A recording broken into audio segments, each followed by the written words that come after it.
আসসালামু আলাইকুম। আজকে দেখাবো সর্ষে পাবদা। প্রথমে মাছগুলোকে আমি হলুদ, মরিচ গুঁড়া এবং নুন দিয়ে ভালো করে ভেজে নেব। তারপর শিলপাটায় সাদা কালো সর্ষে, অল্প লবণ আর কাঁচামরিচ দিয়ে বেটে নেব, এতে তিতা হবে না।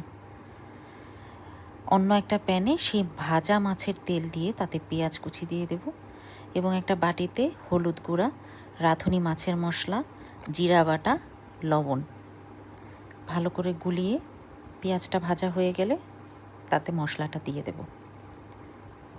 ভালো করে কষিয়ে নেব মশলাটা এবং এরপরে বেটে রাখা সর্ষেটা দিয়ে দেব, দিয়ে আরও কিছুক্ষণ কষিয়ে নেব।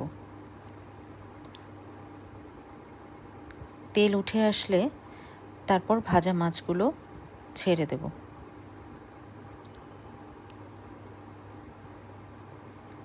আরও কিছুক্ষণ ভালো করে উল্টে পাল্টে কষিয়ে কাঁচামরিচ চেরা দিয়ে ভালো করে আরও কিছুক্ষণ কষিয়ে নেব।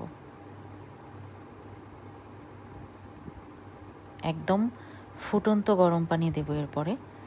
তারপর ঝোল ফুটে আসলে ব্যাস নামিয়ে গরম গরম পরিবেশন করব।